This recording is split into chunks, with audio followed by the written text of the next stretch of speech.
அனைவருக்கும் வணக்கம். இன்றைக்கி இந்த பதிவில் உங்கள் வீட்டு பிள்ளைகளை பாதுகாப்பாக பார்த்து கொள்ள வேண்டிய ஜாதக அமைப்பு என்னென்ன விஷயங்களில் இந்த விஷயம் ரொம்ப முக்கியமான ஒரு சென்சிட்டிவான விஷயம். என்ன? தவறான செயல், தவறான காதல் அல்லது காமம். நீங்கள் கேட்கலாம், தம்பி இந்த டாபிக் ரொம்ப முக்கியமா, எதுக்கு இப்படி போடுற அப்படின்னு நீங்கள் எனக்கு கேட்டாலும், நம்ம பார்க்கக்கூடிய அமைப்புகளில் இதுவும் மிக முக்கியம். ஏன்னா நம்ம பிள்ளைகளை நம்ம கூட இருந்து பார்த்துக்க முடியாது, அங்கே என்ன நடக்குது அப்படின்றத. அதாவது கல்லூரி போகக்கூடிய பிள்ளைகள் நான் சொல்கிறது, இந்த +2 +1 +2 படிக்கக்கூடிய பிள்ளைகள் ரொம்ப கஷ்டம். +1 +2 காலேஜ், இப்போது இந்த 3ம் படிக்கும்போது அல்லது வேலைக்கே போனாலும் சரி, ஜாபாக இருக்கட்டும், திருமண மாணவர்களாக கூட இருக்கட்டும், இப்போது எந்த அமைப்பாக இருந்தாலுமே இந்த ஒரு விஷயம் அப்படின்றது ரொம்ப அழகாக அப்ளிகபிள் ஆகும். இது உண்மையிலேயே இந்த அமைப்புகள் நிச்சயமாக வேலை காட்டும். ஏன்னா நான் சும்மா சொல்லலை, ஒரு 50-60 பேருடைய ஜாதகங்களை அனலைஸ் பண்ணி, குறிப்பாக என்னுடைய நண்பர்கள், எனக்கு தெரிந்தவர்கள், வில்லங்கத்தில் மாட்டிக்கொண்டவர்கள், நான் கேசஸ் பார்க்கும்போது அங்கே மாட்டிக்கிட்டு பிரச்சனை இல்லை ஸ்டேஷனில் தவிக்கக்கூடியவர்களுடைய ஜாதகத்தை அனலைஸ் பண்ணி நான் சொல்லக்கூடிய விஷயங்கள் தான் இது. அதனால் நீங்கள் நம்புறதும் நம்பாததும் உங்கள் விருப்பம். ஆனால் நான் அனலைஸ் பண்ண வரைக்கும் இது ஒர்க் ஆகுது அப்படின்றத தான் இன்றைக்கி உங்கள்கிட்ட நான் சொல்ல போகிறேன். உங்கள் பிள்ளை பாதுகாப்பாக இருக்கணும். நம்ம குறிப்பாக இது எல்லாருமே இதே ஃபார்முலா தான். நீங்கள் பார்த்துக்கங்க, நீங்கள் ஜாபுக்கு போனாலும் சரி, திருமண மாணவர்களாக இருந்தாலும் சரி. ஆனால் இப்போ நம்ம பார்க்கக்கூடியது +1 +2 காலேஜ், இதான் ரொம்ப முக்கியம். நீங்கள் 2 பேர் வேலைக்கு போகிறவங்களும் திருமணமானவர்களும் இதே ஃபார்முலா தான். நீங்கள் கொஞ்சம் பாதுகாப்பாக இருங்க, அவ்வளோதான்.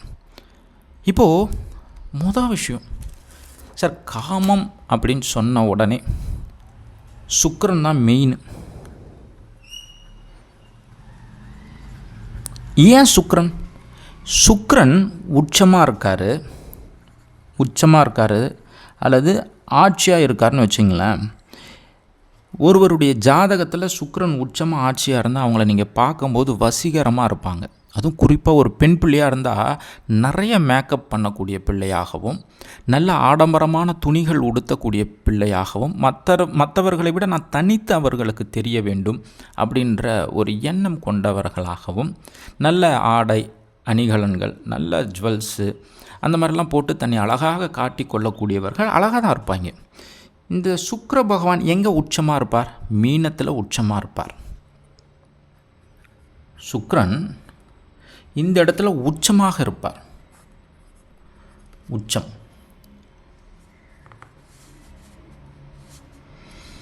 இந்த இடத்துல உச்சம். இந்த 2 இடத்துல சுக்கிரன் ஆட்சி. போகிறது ஆட்சி. இங்கேயும் ஆட்சி சுக்கிரன். சுக்கிர பகவான் இந்த இடத்துல ஆட்சியாக இருக்கார், இந்த இடத்துல உச்சமாக இருக்கார். இந்த மாதிரி ஒரு அமைப்பு இருக்குது அப்படின்னா அவர்கள் பார்க்க ரொம்ப அழகாகவும் ஆடம்பரமாக உடைகளை உடுத்தி தன்னை அழகாக காட்டிக்கொள்ளக்கூடியவர்கள். சுக்கிரனுக்கு இது மட்டுமா அப்படின்னா அப்படி கிடையாது. இது பெண் கிரகம், மனைவியை குறிக்கக்கூடிய கிரகம். குறிப்பாக இப்போ இந்த கிரகத்தோடு நான் சொல்கிறது எக்ஸாம்பிளுக்கு இது. ஆனால் இந்த சுக்கிரன் எந்த லக்னமாக இருக்கட்டும், நம்ம லக்னத்துக்குள்ளேயே போகல. இந்த ஒரு பர்டிகுலர் பாடத்தை பார்க்கும்போது நம்ம அதுக்குள்ளே போகல. லக்னமே நீங்கள் கணக்கில் எடுத்துக்காதீங்க, நீங்கள் எந்த லக்னம்னா இருங்க. ஆனால் சுக்கிரன் எங்கே இருக்கிறார் அப்படின்றத பாருங்கள். ஏன்னா சுக்கிரன் காமத்திற்கும் சுகபோக வாழ்க்கைக்கும் சொந்தக்காரர் சுக்கிர பகவான். ஓகேவா? அடுத்து இந்த சுக்கிரனோட செவ்வாய் சேர்றாருன்னு வச்சிங்க.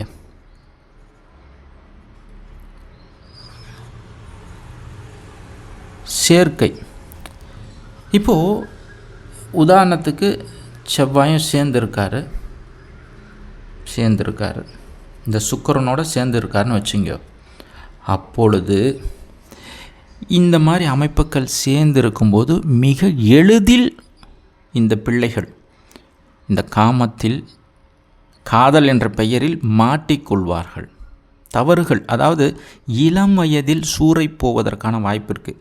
அது திருமணம் நடந்து போதா அல்லது திருமணம் நடக்கிறதுக்கு முன்னாடியே சூறை போயிடுறாங்களான்றதை அவங்க சுய ஜாதகம் சொல்லும். ஆனால் இந்த அமைப்புகள் இருந்தால் நிச்சயமாக திருமணத்திற்கு முன்பு ஒரு உறவு நிச்சயமாக ஏற்படும். அதனால் ஒரு பாதிப்பு வருமா இல்லையான்றது லக்னத்திற்கு 6ஆம் வீட்டு அதிபதியோ கேதுவோ தொடர்பு பட்டு கோச்சார கேது வரும்போது பிரச்சனை வரும். அதை நான் சொல்கிறேன். இப்போது இது 2வது விதம். லக்னம் பார்க்கலைங்க, தெளிவாக சொல்கிறேன். இப்போ கூட நம்ம லக்னத்தை பார்க்கல. லக்னத்தை பார்க்காம நமக்கு இந்த லக்னம் இல்லாமல் எந்த கட்டத்தில் எங்கே இருந்தாலும் அந்த 12 வீட்டில் இந்த அமைப்பு இருந்தால் வேலை செய்யும். சரிங்களா? ஓகே, இது 2வது விதி, இந்த சேர்க்கை. 3வது கேது சேர்ந்துருக்காருன்னு வச்சுங்க. இதோட இங்கே இருந்தாலும் சரி,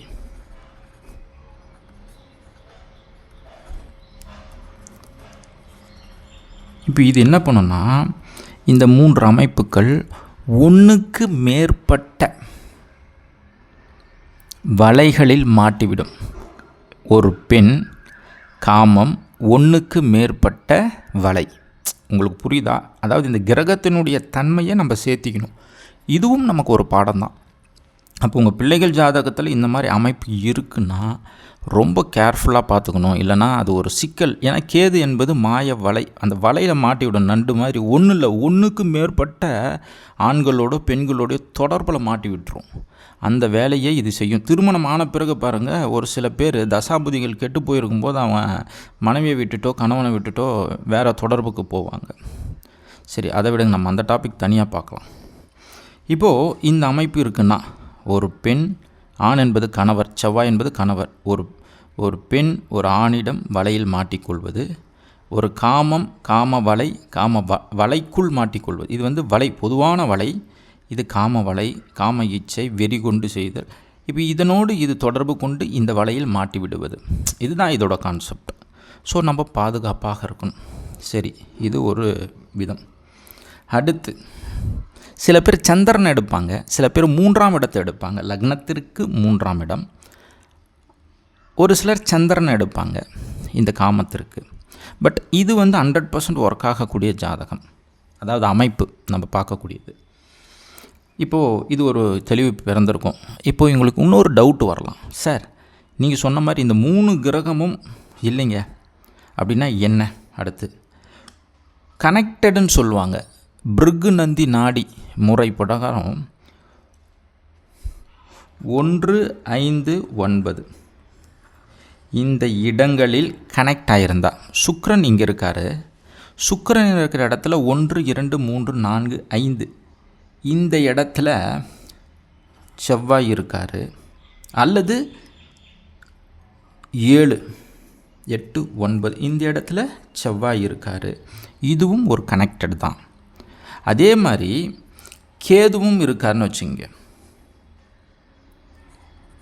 இதுவும் ஒரு கனெக்டட் தான், ஒரு தொடர்பு தான். சரிங்களா? இது இந்த விதிக்கு அடுத்த இந்த விதி. அடுத்து உங்களுக்கு ஒரு விஷயம் சொல்கிறேன். இப்போது இந்த செவ்வாய் எங்கே இருக்காருன்னு பார்க்கலாம். செவ்வாய்க்கு ஒரு சிறப்பு பார்வை உண்டுல்ல. செவ்வாய் 4, 7, 8. இப்போ உதாரணத்துக்கு இங்கே இருக்கார் செவ்வாய்ன்னு வச்சுங்க, 7, 8ஆம் பார்வையாக சுக்கிரனை பார்க்குறாருன்னு வச்சுங்க, அப்போவும் இந்த விஷயம் நடக்கும். இப்போ நான் சொன்ன விஷயங்கள்லாம் நடக்கும். சரிங்க, இது எப்போ நடக்கும் அப்படின்னா எழுதி வச்சுக்கிங்க. 3 தசாபுதிகள் ரொம்ப மோசமானது. இந்த வேலையில் ரொம்ப அழகாக மாட்டிவிடும். எல்லா தசாபுதிகளும் மாட்டி விடாது, இந்த தசாபுதிகளில் மாட்டிவிடும். என்னென்ன தசாபுதி அப்படின்னா, விஷயம் சுக்கிர திசை. சுக்கிர திசை மோசமான திசை. புதன் திசை மாட்டிப்பான். ராகு திசை மாட்டிப்பாங்க. திசை ஓகே, இந்த 3 திசையும் மோசமான திசைங்க. இப்போது சுக்கிர திசை ஒரு பிள்ளைக்கு நடந்து இந்த மாதிரி ஒரு ஜாதக அமைப்பு இருந்தால் மாட்டிப்பான். புதன் திசை புதன் புத்தி நடந்து இந்த மாதிரி அமைப்புகள் இருந்தால் மாட்டிப்பாங்க. ராகு திசை எப்போ பார்த்தாலும் அதே யோசனையிலேயே இருப்பாங்க, கற்பனையிலே இருப்பாங்க, அவங்களும் மாட்டிப்பாங்க. அப்போது சுக்கிரன் என்பவர் சுகபோக வாழ்க்கை, காமத்திற்கு சொந்தக்காரர், அவருடைய திசை நடக்கும் போதும் பிரச்சனை வரும். புதன் புத்திக்காரகர், புத்தி கெட்டு போனால் எல்லாமே போச்சுன்னு சொல்லுவாங்க. அதான் சொல்லுவாங்க, புத்தி சுவாதீனம் ஆகிட்டான் சார், புத்தி சரியில்லை சார்ன்னுவாங்க. அதெல்லாம் இங்கேருந்து எடுக்கப்பட்ட வார்த்தைகள். அப்போ புத்தி சரியில்லை அப்படின்னா இவன் எப்போ பார்த்தாலும் இந்த அமைப்பிலேயே இருப்பான். ராகு திசை இமேஜின், நிறைய அதை பற்றியே இமேஜின் பண்ணி மாட்டிப்பாங்க. ஸோ இந்த 3 திசை புத்திகளும் ரொம்ப மோசமான விளைவுகளை கொடுக்கும். அப்போ நீங்கள் செக் பண்ணிக்கணும், இந்த 3 திசை நடக்குது, இந்த மாதிரி ஒரு அமைப்பு இருக்குன்னா ரொம்ப டேஞ்சர் அப்படின்றத நீங்கள் பார்த்து அதுக்கு தகுந்த மாதிரி உங்கள் பிள்ளைகளை நீங்கள் கொஞ்சம் கேர்ஃபுல்லாக பார்த்துக்கணும். அவங்கள நீங்கள் லூஸ் விட்டுறக்கூடாது, விட்டிங்கன்னா சிக்கலாகிடும். இன்னொன்று, போலீஸ் ஸ்டேஷன் ஏறக்கூடியது எப்படி? உங்கள் லக்னத்திற்கு, உதாரணத்துக்கு இந்த ரிஷப லக்னம், இந்த லக்னத்திற்கு 1, 2, 3, 4, 5, 6, இந்த 6ஆம் வீட்டு அதிபதி யார்? சுக்கிரனே வராரு, அவர் இங்கே இருக்காருன்னு வச்சுங்க. அல்லது இந்த இருக்கக்கூடிய இடத்தோட கோச்சார கேது வராருன்னு வச்சுக்க. கோச்சார கேதுங்க வரும்போது அவன் அந்த டைமில் நிச்சயமாக கோர்ட்டு கேஸு இந்த பெண்கள் வழியில் ஏறுவான். அவ்வளோதான் விஷயம். அப்போது உங்கள் லக்னத்திற்கு 6ஆம் வீட்டு அதிபதியோடு கேதுவின் தொடர்பு ஏற்பட்டு கோச்சார கேது அதன் மீது பயணிக்கும் போது கண்டிப்பாக இந்த அமைப்பு இருக்கும்போது அதையும் கொஞ்சம் நம்ம பார்க்கணும். கனெக்டட் ஆகும்போது அவங்க கோர்ட்டு கேஸு வம்பு வழக்கு நிச்சயமாக அந்த பெண்ணாலோ ஆணாலோ அனுபவிப்பான். அது வீட்டை விட்டு ஓடுறதா செய்கிறது அதெல்லாம் அடுத்த கட்டம், ஆனால் அனுபவிப்பார்கள். ஸோ இந்த பதிவு 1க்கு 2 முறை பார்த்திங்கன்னா தான் உங்களுக்கு ஒரு தெளிவாக பிறக்கும். என்னால் முடிஞ்ச வரைக்கும் நான் தெளிவுபடுத்தியிருக்கேன், பார்க்கலாம். இன்னும் சில ஜோதிடர்கள் சொல்லுவாங்க, என்ன சொல்லுவாங்க, குருவின் பார்வை இந்த மாதிரி அமைப்புகள் மீது படும்போது அவர்கள் தவறு செய்வதில்லை, இருந்தாலும் குருவின் பார்வை படக்கூடிய அந்த புத்திகள் அந்த ஓராண்டு காலம் மட்டும்தான் அது கொஞ்சம் கட்டுப்பாடாக இருக்கும். அதர்வைஸ் அது மாட்ட வச்சிரும் அந்த திசையில். அதில் எந்த மாற்று கருத்தில் கொஞ்சம் நம்ம கேர்ஃபுல்லாக இருப்பது நல்லது. நன்றி.